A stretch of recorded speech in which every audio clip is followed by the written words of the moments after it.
that's a good little segue. I know. Red alert.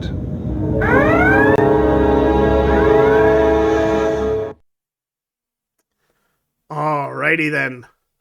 So, this week's rant of the week, starting off the stories with Alberta's new Premier, Danielle Smith. She said that unvaccinated people are the most discriminated against groups. The reactions to her comments are heated.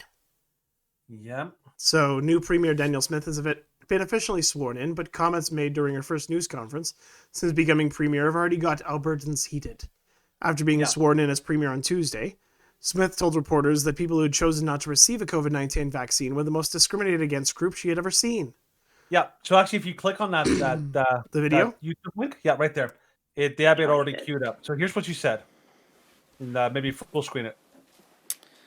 Well, I guess the way I look at it's it unavailable. is that the community that faced the most restrictions on their freedoms in the last year were those who made a choice not to be vaccinated. I don't think I've ever experienced a situation in my lifetime where a person was fired from their job, or not allowed to watch their kids play hockey, or not allowed to go visit a loved one in long-term care or hospital, or not allowed to go get on a plane to either go across the country to see family or even travel across the border.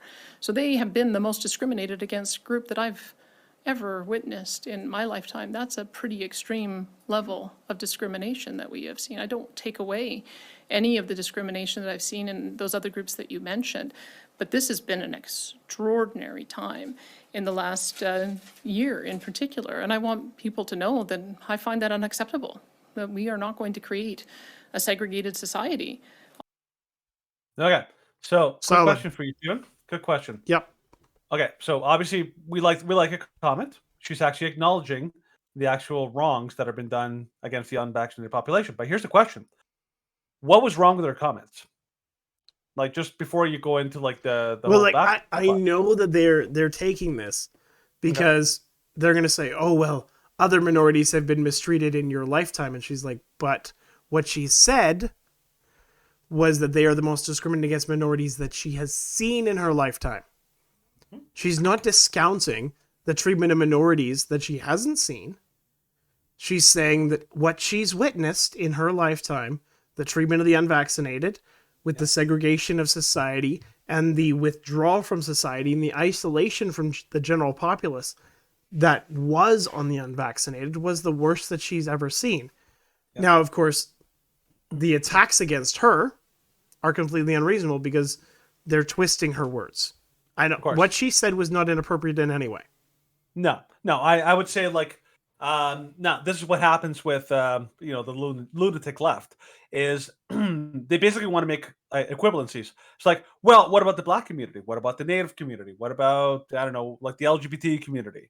Like, okay, you can make an argument that in terms of scale, this is far worse because, I mean, okay, you talk like about the gay community. What was the worst they got? They can't marry whoever they wanted. I'm like, oh no, the end of the world, right? But in terms of scale, that is nowhere near the scale of like millions and millions of people who were like literally lost their jobs and were not allowed to like even leave the country and all that kind of stuff. In terms of scale, it's like not even comparable. But even then, these are not meant to be like the discrimination of one person does not cancel out or or somehow diminish the discrimination of others. You can just say very clearly, all discrimination is wrong. We've just been like ignoring the discrimination against one entire group, which I think she's actually like acknowledging. And I think BC Premier John Horgan is basically like showing you how not to do this. Basically how he like the dismissal of the actual pain and suffering of the unvaccinated entirely. I don't know if you have that article there. I'm trying to do some tagging, but I don't know Danielle Smith's Twitter. Whatever. Twitter thing? Yep.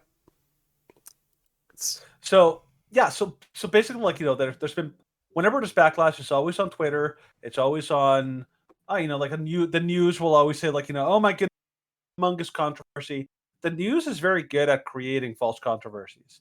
And this is like CBC article is a great example of that. So the article says BC Premier John Horgan calls Alberta Premier's comments on the unvaccinated laughable. Right. So this is how out of touch these people are and how Mm-hmm. much they literally hate. This is part of the reason why people in Alberta were so mad at Jason Kenney, because they basically completely dismissed and totally badmouth anyone who disagreed with them.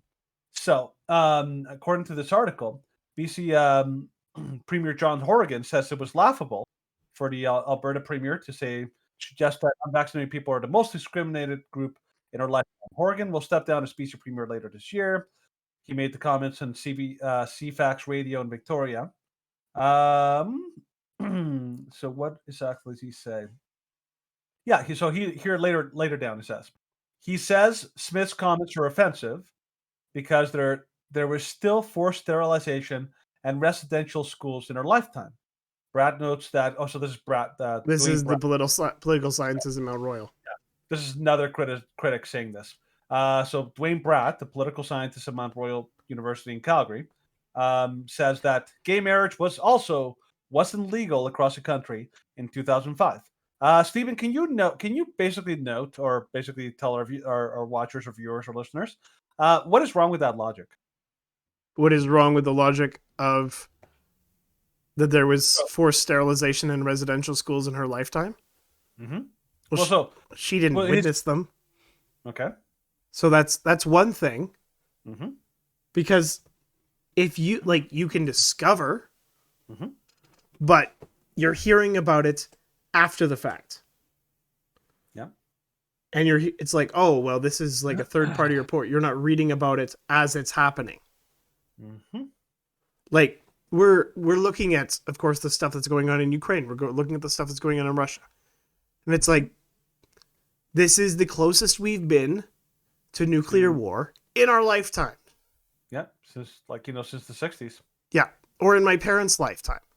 Yeah. And of course, my parents were around the time of the Cuban Missile Crisis, but they did not experience the trauma and the tension of the Cuban Missile Crisis because they were infants. Mm-hmm. And so it's like, well, this is the closest that I've experienced in my lifetime. Yes, because I didn't find out about it until it was way too late to feel the tension and feel the stress about it. Yeah. And then this logic of, oh, gay marriage wasn't legal in the country until 2005. Mm-hmm. Well, I don't think that gays should have the right to get married. I think they should have the right to civil unions set up by the government, but marriage is an institution that is primarily set up by the church and it's instituted by God, not the government. Yeah, but even with that case, even with that case, that's not discrimination. No, but even if you look at that, the scale of how many actual people does that affect? Yep. Very few. Mm-hmm. So scale wise, it's not even comparable because there's millions, 5-6 million people across Canada that couldn't leave the country, that lost their jobs, that were denied healthcare, were denied all sorts of things and all that, who were actually beat up and abused by police officers all over the country. The idea of the scale was completely different. Also, the level of discrimination, the scale, the actual how badly were they discriminated. The gay community was mostly underground, and their discrimination, whatever you want to call it, was more hidden. It was not in a physical, you were thrown in jail for being gay in that era. It just it wasn't the thing. Not and so the idea that these comparisons are just not fair. But also that you can say, yes, you can agree, sure, discrimination against gay people, discrimination against blacks, discrimination against aboriginals, and discrimination against the unvaccinated are all wrong. Which is why we're all of these are fine. But here's the thing. The left, what they do is they find something that they can criticize their, the people that don't like, and they'll pounce on it. This is what they always do. Now, most of the time, whenever the left goes after somebody, he says oh, you're a horrible. This is all a tactic. But I will give all the props to Danielle Smith because her response was not the typical conservative response where normally conservatives will cave. Like they get criticized, they'll come up and be like, I'm so sorry, I take it all. I'm going to basically retract all of my statements and all that. But that was not what Danielle Smith did. Her statement was actually very telling. And if you can pull it up here, Stephen, Mm-hmm. we can actually go into her statement, like after the Okay. controversy, the artificial controversy came out. I will read it out, hopefully without too much scratch in my voice. Yesterday, I made comments regarding the discrimination unvaccinated individuals have suffered through over the past 2 years. My intention was to underline the mistreatment of individuals who chose not to be vaccinated, were punished by not being able to work, travel, or in some cases see loved ones. I wanted to be clear that I did not intend to trivialize in any way the discrimination faced by minority communities and other persecuted groups both in Canada and around the world, to create any false equivalencies to the terrible historical discrimination and persecution suffered by so many minority groups over the last decade and centuries. We need to actively work together as Albertans and Canadians to end all discrimination against all minority communities. I am committed to listening, learning, and addressing the issues affecting minority communities. Over the next few days, my office will be reaching out to set up meetings with minority community stakeholders so I can better understand the different concerns of their individual communities. Yeah. So, did she retract any of her statements? Nope. Nope, which is great. That's what you want to see. What was her response? She said, "Look, okay, I know there was a controversy. I want to make sure that people understand that I'm not trying to diminish or downplay the discrimination that other people have felt. I'm okay with that." She also said that she's happy to meet with and actually, listen to the minority communities that have grievances. I don't see any problem with that. A premier or a leader that is willing to sit down and listen to the people that have complaints is the kind of leader that you want. The problem with the Canadian government, both provincial and federal, in the last couple of years, is that they refuse to sit down with groups they don't like or the groups that they disagree with, and that is the problem. Trudeau famously refused to sit down and meet or even listen to any of the convoy, the trucker convoy leaders during that whole episode. He refused to talk to them. Created he actually only exacerbated the issue. Danielle Smith is showing a different kind of leadership, which I will applaud, and I'm like, that's awesome. So now she addressed something which is obviously a big problem that has long been downplayed, dismissed. Like, speaking of downplaying and dismissing the suffering of a discriminated group, is the unvaccinated.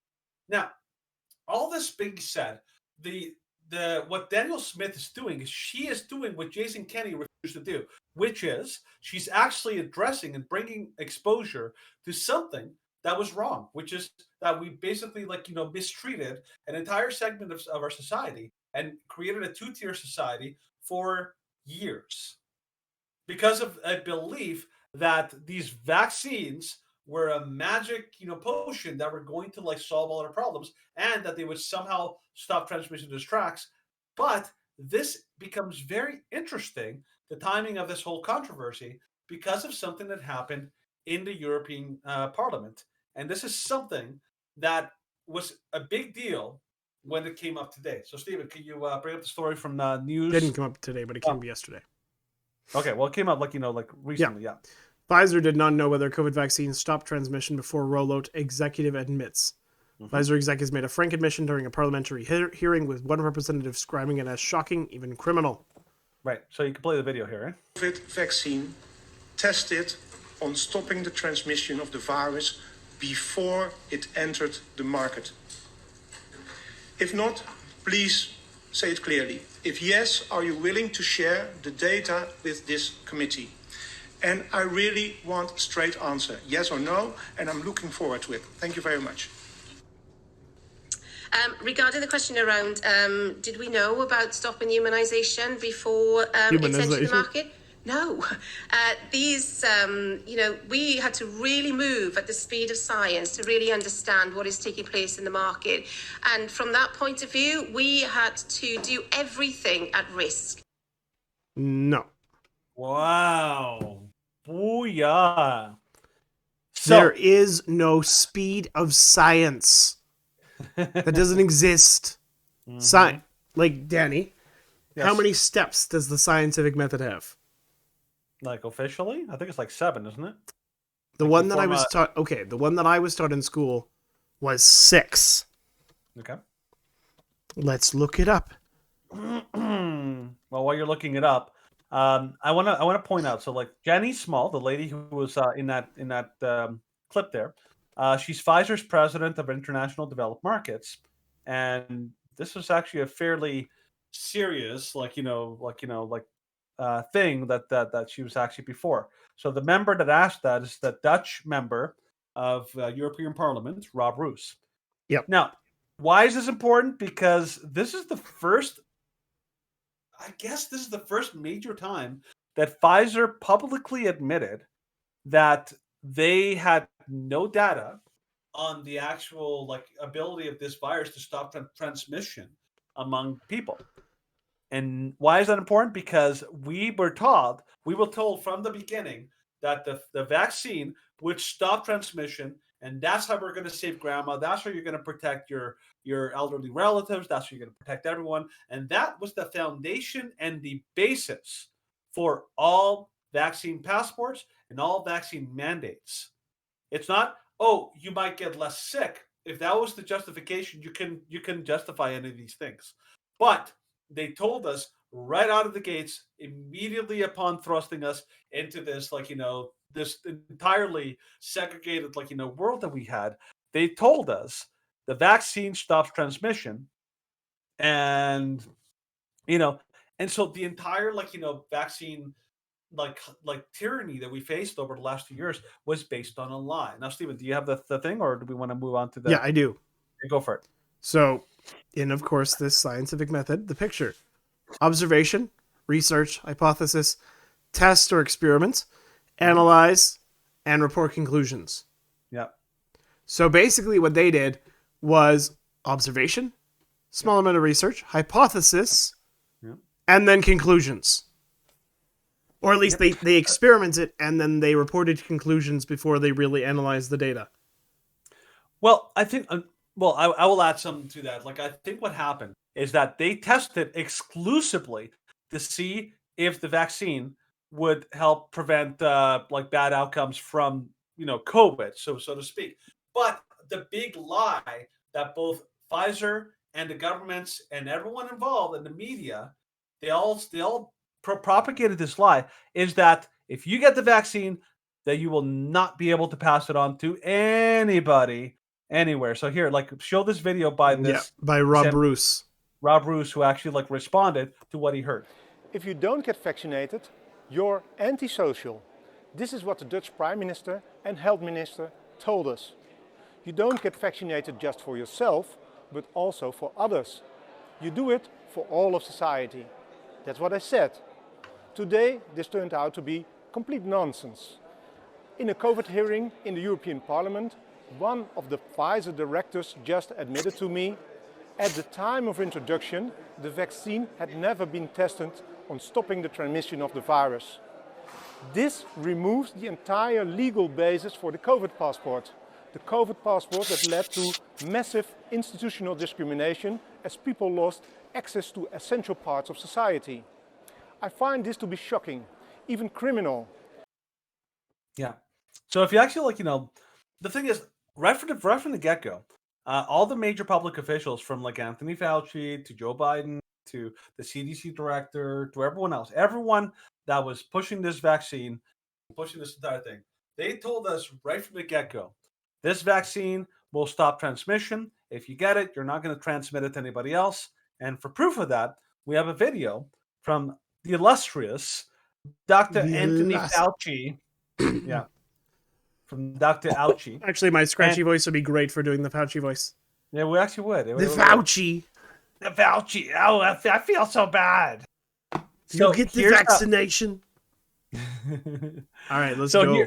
Here's Dr. Fauci on MSNBC, near the beginning, of the vaccine rollouts. I don't know the exact date. I was looking at it, couldn't really figure it out. I hate how they don't list that anymore. Of course. But but here's actually Dr. Fauci, basically telling the public, here's what you should know about the vaccine. So listen to what he says. To be honest with you, Chris, I found out about it a couple of hours before it was announced. But the science behind it, I mean, obviously there's discussion and concern about the abruptness of the announcement and all that, but the science behind it, the fact that we know now that these vaccines are highly, highly effective, number one. Number two, they're really, really good against variants. I mean, the predominant variant in our country is the 117, the one that originated in the UK. It protects very well against that. And the other thing is that, and this relates to the New York Yankees situation, is that we're learning now with recent studies that even if you do get a breakthrough infection when you're vaccinated, the chances of your transmitting it to someone else is exceedingly low. So low likelihood of transmission, low likelihood of getting infected. When you do get infected, the chances are you're going to be without symptoms. And because of that, that was the accumulating scientific data that prompted the CDC to make that recommendation that when people are vaccinated, they can feel safe that they are not going to get infected, whether they're outdoors or indoors. That's Shut him down, shut him off. He's annoying and he lies. But everything that he's saying about the shots, all of that was a complete fabrication. It was a lie pushed by Pfizer, pushed by fabricated studies. And we talked about this. We've talked about this many, many times. The establishment will publish these fake studies because they'll buy off the journals to push these fake studies, to push these fake reports that will advance their narrative so that it can be sold wholesale to the public so that they can make money and gain prestige and power hand over fist because so many people were just coddled like sheep. And the problem is, like, that you would think that, that they lied. Obviously, they didn't have the data, but they were telling everyone if you get the vaccine. Because remember, like, the whole premise was it wasn't enough to provide a vaccine. They have to find a way to coerce people to get it. So Stephen and I, we have covered over the last 2 years. We covered the Australian protest and the incredible things that they made COVID camps over there for people who did not get the vaccines.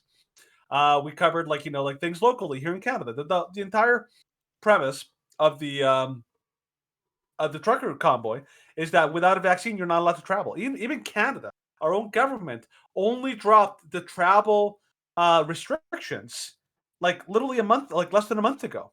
Yep.